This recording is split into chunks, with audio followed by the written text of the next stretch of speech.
김현정의 뉴스쇼 금요일의 코너입니다. 한 주 동안 가장 화제가 된 말들을 통해서 이번 주 정치를 평가하는 코너 말. 오늘도 두 분의 말감별사 모셨어요. 국민의힘 정미경 전 최고위원, 더불어민주당 전재수 의원 어서 오십시오. 네, 안녕하세요. 네, 부산의 전재수입니다. 도시 저 얘기 안 하나. 뭐 잘못됐습니까? 제 지역구 부산인데. 아니요, 네.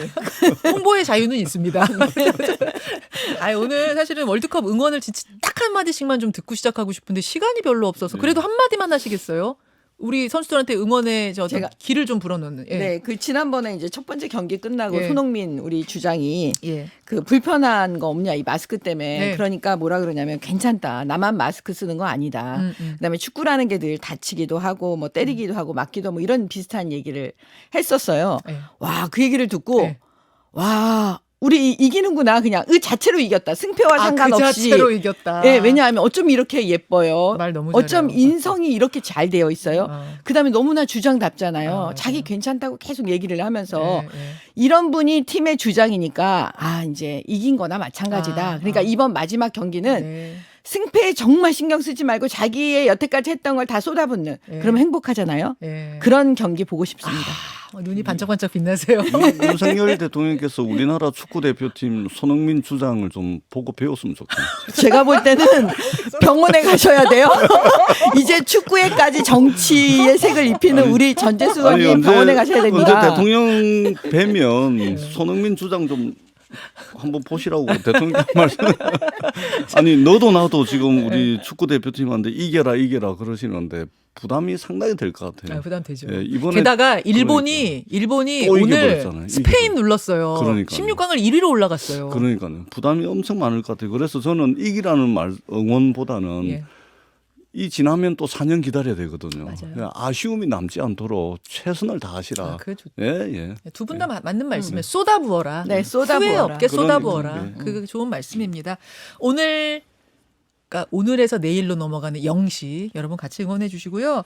그나저나 오늘 말들은 뭘 골라오셨을지 본론으로 가겠습니다. 전재수 의원이 골라오신 말, 국민의힘 양금희 수석 대변인의 말과 대통령실 관계자들의 말을 골라오셨습니다.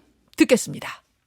외교 성과를 공유하며 만찬을 시작한 윤석열 대통령은 국민과 국익을 향한 국정 운영 방향을 소개하고 국민의힘 의원들과 비대위원들의 협조 및 지원을 당부했습니다. 자, 요 이야기하고 그다음에 대통령실 관계자의 말도 덧붙여서 가져오셨네요. 지난달 23일에 비공개 자리여서 따로 알지 못했으나 워낙 친분을 쌓은 분들이니 한 번쯤은 관저로 모실 거라고 알고 있었다. 모셨다면 가족 같은 분위기였지 않겠나? 요 말하고 주호영 원내대표 말까지 덧붙여 오셨네요. 주호영 원내대표 만찬에 대한 대통령실 고위 관계자의 말. 대통령 비공개 일정에 대해서는 일일이 언급할 수 없다. 이렇게 골라오신 이유는 뭡니까? 예, 뭐 대통령께서 이 사람 저 사람 뭐 만나는 거 좋습니다. 좋은데 야당하고도 좀 만나고 그렇게 좀 했으면 좋겠는데 또는 그 국민의힘 지도부를 만나기 전에 소위 말하는 이제 친윤 핵심 의원들 부부 동반으로 먼저 만났다는 거 아닙니까? 네. 뭐 만나는 거야 좋은데 뭐 만나야 될 사람들 앞뒤 순서도 좀 따지고 또 야당하고도 좀 만났으면 좋겠다. 그런 측면에서 제가 윤석열 정부를 향해서 좀 유능할 수는 없느냐 이런 말씀을 많이 드렸는데 이제는 유능은 좀 차치하고 유능함을 바라는 것은 좀 요원할 것 같고 좀 쪼잔하지 않았으면 좋겠다. 네. 이렇게 저렇게 좀 만나더라도 야당도 좀 만나고 쪼잔하지 않았으면 좋겠다. 이 말씀을 좀 드리고 유능한 것은 좀 요원해 보입니다. 좀 유능해지기를 바라는 건 좀 방송에서 좀처럼 듣기 어려운 단어 쪼잔이 좀 나왔어요. 쪼잔하지 않았으면 좋겠다. 그 야당 대표 좀 바꿔주세요. 예, 정상적이고 상식적인 분으로 그다음에 범죄 혐의로 수사 대상에 제가 대통령 좀 바꿔주세요. 그러면 아니, 그게 말이 됩니까? 수사 대상에 그게 오르지 말이 않은 돼요. 사람으로 아니 우리 대통령이 아니, 대통령 좀 바꿔주세요. 아니 그럼. 범죄 혐의가 있으신 분이에요. 무슨 얘기하시는 거예요 지금? 우리가 말씀드리는 건 야당 대표가 적어도 범죄 혐의자로 물망에 오르고 내리고 이래서는 안 되는 거잖아요. 압수수색도 안 하고 아니. 수사도 안 하고 그러니까 자, 범죄 혐의가 있는데도 조사가 안 되고 자, 있는 제가 것이죠. 물줄 물줄기를 다시 주제로 좀 돌리겠습니다. 그러니까 관저 정치에 대한 이야기를 오늘 주제로 골라오신 것 같아요. 대통령의 관저 정치가 시작이 됐는데 원활한 국정 운영을 위해서 관저 정치라는 건 예전에도 해왔고 지금도 필요하다라는 의견과 그거 자칫하면 당무 개입이 될 수 있다, 위험하다라는 의견이 좀 맞부딪히는 것 같습니다. 우선 정미경 전 최고위원은 어떻게 보세요? 근데 역대 대통령들께서 사실은 그 관저로 많은 정치인들을 만나시잖아요. 예. 식사를 하시면서. 그러니까 때로는 이제 비공개, 때로는 공개 뭐 예. 이렇게 하면서 만나시는데 그걸 가지고 그러면 아예 하지 마라. 뭐 이렇게 얘기할 수는 없는 것 같고요. 대통령이 하시는 모든 건 다 정치를 붙이면 다 정치예요. 뭐 용산 정치라고 그럼 불러야 되는 거고, 뭐 관저는 관저 정치, 뭐 이건 좀 이거야말로 쪼잔한 것 같아요. 관저 정치라고 말을 붙이는 것 자체가. 뭐 불러서 이 사람 저 사람 그러면 전재수 네. 의원님은 지금 누구한테 만나는 쫓아나라고 자체는 괜찮은데 관저 정치 자체는 괜찮은데 두루 만나라 고기가 핵심이에요? 그러니까 우리가 관저 정치를 관저에서 만나지 말라는 얘기예요. 아니요. 관저 정치 하셔야죠. 당연히 해야 되죠. 그런데 이제 관저 정치를 우리가 긍정적으로 보는 이유는 예. 다양한 사람을 만나잖아요. 다양한 사람을 대통령께서 관저로 모셔가지고 만난다는 것은 대통령이 특정 정파의 대표자 또는 특정 정당의 당수와 같은 역할을 하는 것이 아니고 다양한 사람을 만난다는 것은 대한민국의 대통령으로서 다양한 분야에 또는 다양한 생각을 가진 사람들을 만나서 그것을 말하자면 정파적 입장에서 정치를 하는 것이 아니고 국민 통합적 관점에서 정치를 하고 어떤 식으로든 국가 경영을 어떤 통합의 메시지 이런 걸로 이제 한다는 측면에서 관저 정치가 긍정적인 겁니다.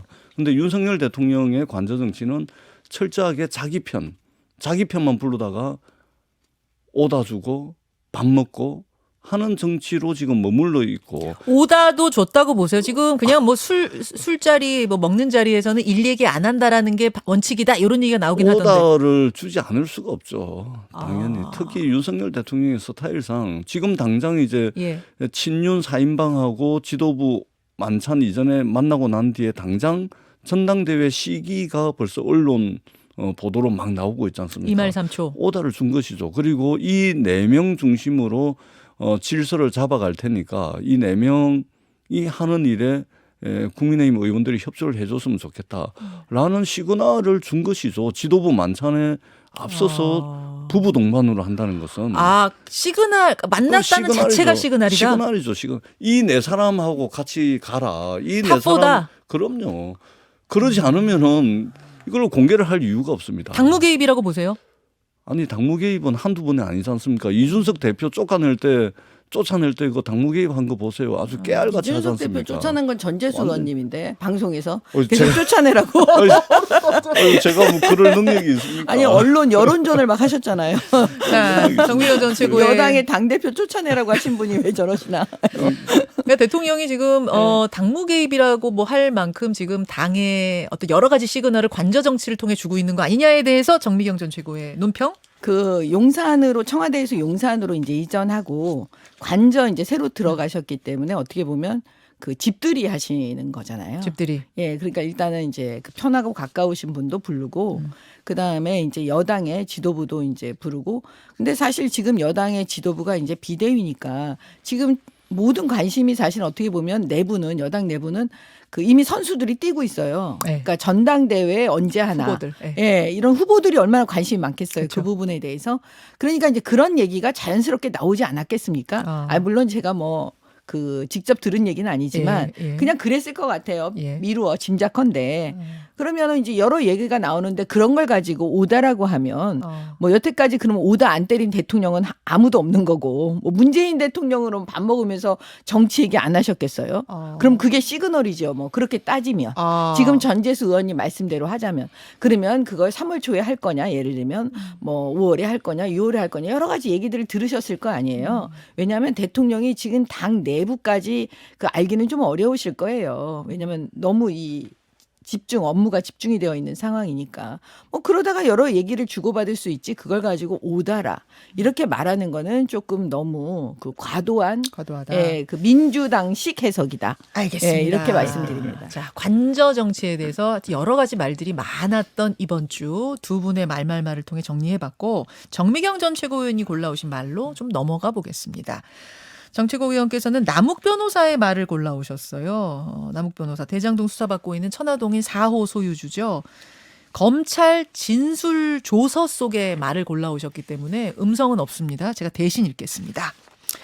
남욱 씨가 검찰에서 이렇게 말을 했답니다. 정영학 회계사가 남 변호사에게 책임을 모두 떠넘기려 하고 있으니 돌아와라. 유동규 전 본부장과 김만배, 최윤길 전 성남시 의회 의장, 성남시 공무원 1명 등 4명만 구속시키겠다라고 검찰 측의 회유를 받고 귀국했습니다. 이렇게. 그러니까 내가 그때 귀국한 게 검찰 회유받고 귀국했다라고 검찰에서 진술했다라는 조서 내용을 가지고 오셨네요. 보통 그 검사들이 이렇게 대놓고 회유하진 않아요. 그러니까 정말 너무나 저는 깜짝 놀랐어요, 사실은. 사실은 만약에 회유를 한다고 해도요. 이렇게 막 그 뭐 누구는 4명만 구속시키겠다. 네. 이런 얘기는 안 해요.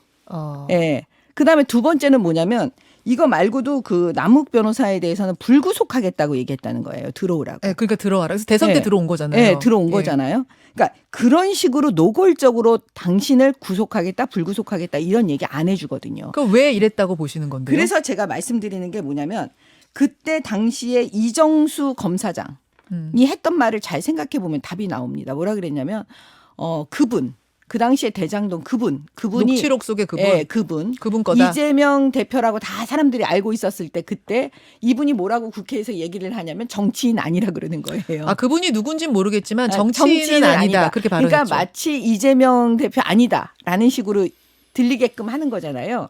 그러면 결과적으로 뭐냐면 남욱 씨에게는 지침을 주는 겁니다. 이재명 대표 쪽은 손을 안 댄다 우리가. 검찰에서. 지금 이재명 대표 사람은 하나도 없어요 여기에.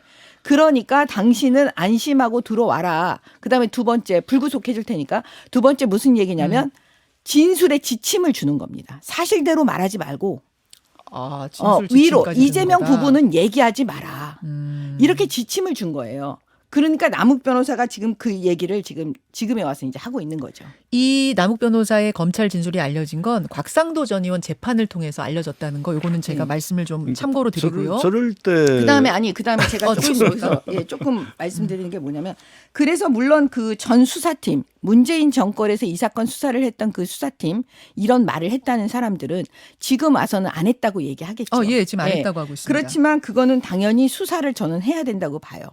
왜 이렇게 축소 수사를 하고 수사를 안 하면서 뭉갰는지 이게 직권남용 내지는 직무유기가 될 가능성이 되게 높아 보이기 때문에 그건 수사를 해야 된다. 대장동 1기 수사팀을 수사해야 한다. 네. 그 말씀이세요? 예. 저럴 때 보면은 우리 정미경 최고께서 되게 순진해 보이세요. 네. 아주 천진난만해 보이세요. 저럴 때 보면. 무슨 말씀을 하시려고 무슨 이렇게 얘기를 까실까요? 할까요? 무서워요. 아니 이게 남욱 씨의 진술 조사 아닙니까? 지금 등장하고 있는 남욱, 유동규, 또 김만배, 정영학 등등 이 사람들은 어떤 사람은 형량을 줄이기 위해서 자기한테 유리할 대로 진술하고 있고 어떤 사람은 돈을 지키기 위해서 자기한테 유리한 진술을 하고 있고 또 어떤 사람은 돈과 형량을 동시에 지키기 위해서 말하자면 유리한 진술을 하다가 또 자기한테 불리한 거는 또 아니라고 그러고 있습니다. 대표적으로 이제 김만배 씨하고 남욱 씨가 유동규 씨하고 남욱 씨가 법정에서 서로 또 남탓 상대방 탓을 하다가 또 언성이 높아지는 일도 예. 최근에 법정에서 있었지 있었습니다. 않습니까?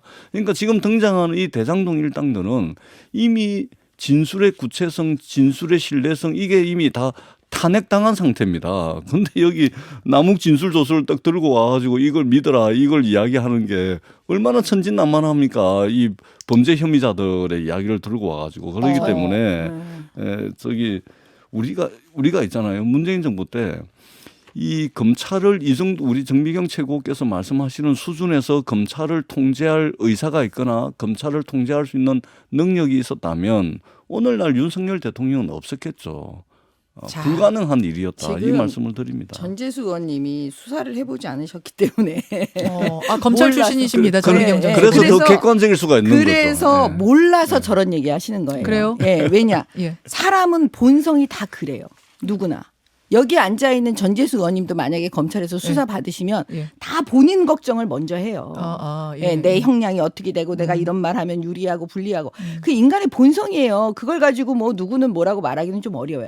그것까지 알고 수사팀이 수사를 하는 거예요. 예. 그다음에 두 번째는 뭐냐면 이 남욱 변호사의 진술 있죠. 네. 유동규 씨도 마찬가지입니다. 그 문재인 정권 이재명 대표가 대통령이 될 거라고 생각했을 때의 진술과 이재명 대표가 대통령이 되지 않았을 때의 진술, 그 이후의 진술은 예. 충분히 달라질 수 있죠. 왜냐하면 이재명 대표가 대통령이 되면 자기네들이 언제든지 빠져나오고 형량도 뭐 마음대로 할 수 있고 이러니까 적당히 이재명 대표를 보호하는 진술을 할 수가 있잖아요. 그거는 뭐 그걸로 뭐 말이 바뀌어서 신빙성이 떨어진다 그렇게 보지 않는 거예요. 말이 번복하게 된 그 경위가 충분히 납득할 수 있다면 그거는 충분한 신빙성이 있고 법정에서 판사가 계속 물어봅니다. 맥락상 바뀔 수 있겠구나가 그렇죠. 납득이 되면 그렇죠. 납득이 되면 충분히 그건 신빙성이 있는 거예요. 근데 지금 유동규 씨나 남욱 씨는 다 뭐라고 얘기하고 있냐면 예. 자기의 진술이 바뀐 게 이재명 대표가 대통령이 될 줄 알았다. 어허. 이거잖아요. 핵심은. 예. 그렇기 때문에 그거에 따라서 이분들이 진술을 하는 거예요. 두 자, 번째는 알겠습니다. 잠깐 그거에 맞춰가지고 그 말만 믿고 또 하진 않아요. 왜냐하면 자기네들이 바뀐 진술에 대해서 이제는 증거를 꺼내야 돼요. 물증을. 예, 그렇기 때문에 그게 부합한다면 이거는 충분히 신빙성이 있어서 그 진술의 가치가 높아집니다. 물증을 꺼낼 물증이 더 있다고 보세요. 저는 지난번에 그 내용 증명에 나온 거 있잖아요. 남욱 변호사가 네. 로비 자금으로 지금 40억 네. 정도 썼다 이런 네. 얘기 네. 나오잖아요. 그게 제3자에 의한 그 내용 증명에서 나온 얘기이기 때문에 이 대장동 사건 터지기 전에 네. 그 문건이기 때문에 그건 물증으로서 굉장히 높은 가치를 갖고 있다라고 보여지고 있습니다. 제가 다시 한번 말씀을 드리지만 지금 대장동 일당 재판이 진행이 되고 있고 수사가 진행이 되고 네. 있는데 지금 진행되고 있는 유동규 씨 같은 경우는 재판이 벌써 60차례 이상 진행이 됐거든요. 그런데 그동안 이 대장동 일당의 범죄 혐의는 2020년도 10월 30일 날 경기도 분당 모 노래방에서 녹취가 돼 있는 정영학 녹취록 여기에 따라서 유동규, 김만배, 남욱 전부 구속이 돼가지고 뇌물 부정처 사후 수뢰 뭐 이런 걸로 재판이 쭉 진행이 됐습니다. 그런데 지금 이 사람들이 석방돼서 나와가지고 이 정영학 녹취록과 완전히 정면으로 배치되는 그런 진술들을 하면서 각자 도생하고 있는 것이거든요. 이것은 뭐냐면 재판과 또는 그동안 수사가 완전히 탄핵이 됐다는 이야기입니다. 그렇기 때문에 이 사람들의 진술은 구체성, 신뢰성을 완전히 상실한 겁니다. 그렇기 때문에 결론은 법정에서 검찰이 얼마 이 진술 말고 완전히 탄핵당한 이들의 진술 말고 물증과 증거를 제시하느냐에 따라서 진실은 드러날 것이다. 그러니까 지켜봐야 된다. 이 말씀을 이미 드릴 검찰은 많은 증거를 확보하고 있는 것 같아요. 그래요? 왜냐하면 그게 확보가 되지 않으면 남욱 씨하고 유동규 씨가 저렇게 진술을 바꾸면서 막 얘기하지 못하거든요. 증거를 확보를 하고 있는데 이 사람들이 법정에서 추측한데 또는 전해 들었다 또 그렇게 알고 있다 이런 식의 진술만 하겠습니까? 그러니까 그 지금 진술- 재판이 진행되고 있다니까요. 아니 검찰이 지금 제시를 못 하고 있지 않습니까? 김만배가 20초 과거에 남았습니다. 어떻게 얘기했다라는 거 충분히 말할 수 있는 거죠. 제가 볼 때는 이거예요. 그 이재명 대표가 뭐라 그랬냐면 민간업자들한테 대장동 마귀라 그랬어요. 마귀들이라고. 근데 그 마귀들이 투자금 대비해서 1,000배 이상의 이익을 얻어요. 그러면 결국 뭐냐면 이재명 대표는 이거를 공영개발로 공영사업으로 계속 했어야 되는데 그렇게 안 하고 민간업자한테 준 거, 마귀들한테 준 거잖아요. 자, 여기서 제가 정리하겠습니다. 어차피 결론은 안 나요. 결론은 안 나는데 두 분의 말씀 듣다 보니까 물증이라는 것이 있는데 지금 뭐 안 내놓고 있는 것뿐이다라는 이야기가 없을 것이다라는 말이 지금 대치하고 있다는 요 맥이 잡힙니다. 이번 주에 말 두 분 고맙습니다. 네, 고맙습니다. 감사합니다. 김현정의 뉴스쇼는 시청자 여러분의 참여를 기다립니다. 구독과 좋아요, 댓글 잊지 않으셨죠? 알림 설정을 해두시면 평일 아침 7시 20분 실시간 라이브도 참여하실 수 있습니다.